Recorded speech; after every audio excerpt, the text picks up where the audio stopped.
கர்த்தருடைய பரிசுத்த நாமத்துக்கு மகிமை உண்டாவதாக. ஆண்டவரும் இரட்சகரும் ஆகிய இயேசு கிறிஸ்துவின் நாமத்தினாலே என் அன்பின் வாழ்த்துக்களை தெரிவித்துக் கொள்கின்றேன். இன்றைய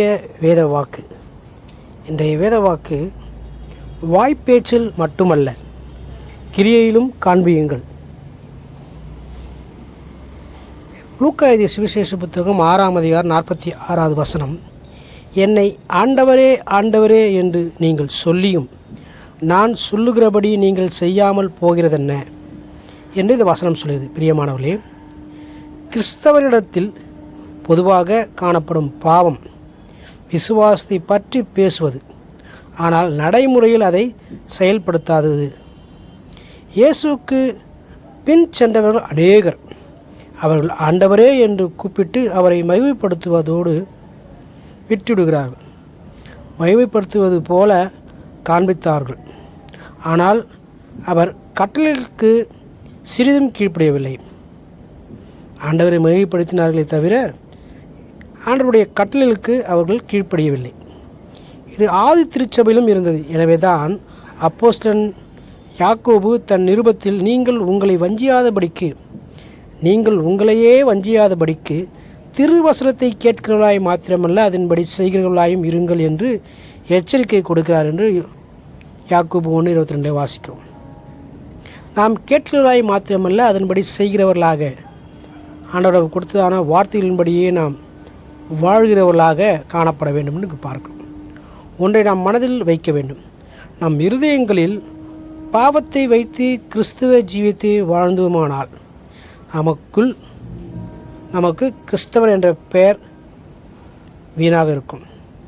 கிறிஸ்தவன் என்ற பெயரால் எந்த நன்மையும் கிடையாது, எந்த நன்மையும் நமக்கு கிடைக்காது. தேவனுக்கு அவர் வார்த்தைக்கு கீழ்ப்படுவதே நமது விசுவாசத்திற்கான ஒரே நிருபமாயிருக்கிறது. பரிசுத்த வாழ்க்கையற்ற வெறும் வாய்ப்பேச்சு ஒன்றுக்கும் உதவாது. விசுவாசமே கிறிஸ்துவ வாழ்வின் அடித்தளம். கீழ்ப்படிதலற்ற வாழ்க்கை வீண். கீழ்ப்படிதல் அல்ல என்று நான் நினைத்தேன் என்று சிலர் சொல்லுவார்கள். கிறிஸ்துவ வாழ்வில் அடித்தளம் கீழ்ப்படிதல் அல்ல என்று நான் நினைத்தேன் என்று பலர் சொல்லுவார்கள். தமக்கு கீழ்ப்படிவது அவர்களுடைய விருப்பத்தின்படி அல்ல. இயேசு சொல்கிறார், அவர்களுடைய விருப்பத்தின்படி கீழ்ப்படிவது அல்ல.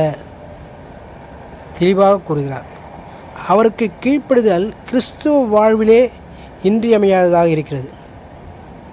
கீழ்ப்படுதல் என்பது ஒரு கிறிஸ்தவர்களாகிய நம்மில் மிக மிக அவசியம். அதை சிலர் இப்படி புரிந்து கொள்கிறார்கள், என்னுடைய விருப்பத்தின்படி நான் கீழ்ப்படிவேன், என்னுடைய விருப்பத்திற்கு ஏற்றாற்போல் நான் கீழ்ப்படிவேன் என்று நினைத்து கொள்கிறார்கள். அது தவறு, அது பொய்யான பேச்சு. ஆபத்தானது என்பதை காண்பிக்கும்படி பரலோகத்தில் இருக்கிற என் பிதாவின் சித்தத்தின்படி செய்கிறவனே பரலோக ராஜ்யத்தில் பிரவேசிப்பானே அல்லாமல் என்னை நோக்கி கர்த்தாவே கர்த்தாவே என்று சொல்லுகிறவன் அதில் பிரவேசிப்பது என்றும் வாசனம் கூறுகிறது. இயேசு மேலும் பல உதாரணங்களை கூறினார். தம் நாமத்தினால் நன்மையான காரியங்களை செய்த பலர் பரலோகத்தின் வாசல் தடுத்து நிறுத்தப்பட்டதற்கு காரணம் அவர்களது நீதியற்ற செயல்களே என்றார். இந்த மனுஷர் வெளியரங்கமாக நீதிமான்களாய் போல தோன்றினாலும் அவர்களுடைய சுயநல நோக்கங்களும் தீமையான எண்ணங்களும் தேவனுக்கு நன்றாக தெரியும். தேவனுக்கு மறைவானது ஒன்றுமே இல்லை. அநேக நேரங்களில் வெளிப்படையாக அநேகருக்கு சுவிசேஷம் சொல்வது, நற்செய்தி அறிவிப்பது, ஊழியம் செய்வது என்று வெளிப்படையான காரியங்களை செய்கிறார்கள் அநேகர். ஆனால் உள்ளான நோக்கம் என்ன என்பதை தேவன் அறிகிறார். அவருக்கு மறைவானது ஒன்றுமே இல்லை. இயேசு எனது தேவனும் இரட்சகருமாய் இருக்கிறார் என நான் சொல்லலாம். ஆனால் இயேசு நம்மிடம் உன் இருதயத்தை ஆராய்ந்து பார், நம்முடைய இருதயத்தில் இருக்கிறாரா? மெய்யாகவே நீ எனக்கு கீழ்ப்படிய விரும்புகிறாயா? என் வார்த்தையின் வெளிச்சத்தில் உன் பாவங்களை நியாயம் தீர்க்கிறாயா? அல்லது எல்லோரும் செய்வது போல இதுதான் என்று கூறி உன்னை நீயே ஏமாற்றிக் கொள்கிறாயா? கிறிஸ்து இயேசு கிறிஸ்துவில் நமக்குள்ள விசுவாசம் உண்மையானதா போலியானதா என்று அறிய ஒரே ஒரு பரிசோதனை அவருக்கு கீழ்ப்படுவதுதான். நம்முடைய வாழ்க்கையிலே நாம் இயேசு கிறிஸ்துவுக்குள் இருக்கிறேனா என்பதை நாம் அறிந்து கொள்ள, கிறிஸ்து நமக்குள் இருக்கிறாரா என்பதை நாம் அறிந்து கொள்ள நமக்கு இருக்கிறதான ஒரே ஒரு சுய பரிசோதனை, நான் கீழ்ப்படுகிறேனா. அதுவே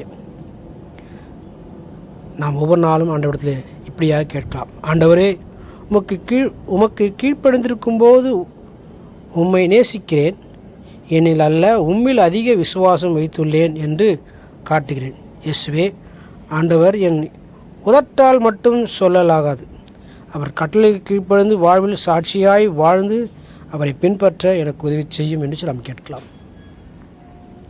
உதட்டளவில் நாம் கீழ்ப்படிவதல்ல, நாம் கிறிஸ்துவின் வார்த்தையின்படியே இருதயத்திலிருந்து மெய்யான நம்பிக்கையோடு கூட நாம் கீழ்ப்படிய வேண்டும். அப்படி கீழ்ப்படியும் பொழுதுதான் நிச்சயமாகவே தேவன் நம்முடைய வார்த்தையை அங்கீகரிப்பார். வாய்ப்பேச்சில் மட்டுமல்ல, கிரியையில் அதில் நாம் காண்பிக்கிறவர்களாக இருப்போம். அப்படியே தொடர்ந்து வசனத்தை கேட்போம். கஷ்டத்துடைய வாழ்வும் கர்த்தர் நம்மை ஆசீர்வதிப்பாராக. ஆமென். God bless you.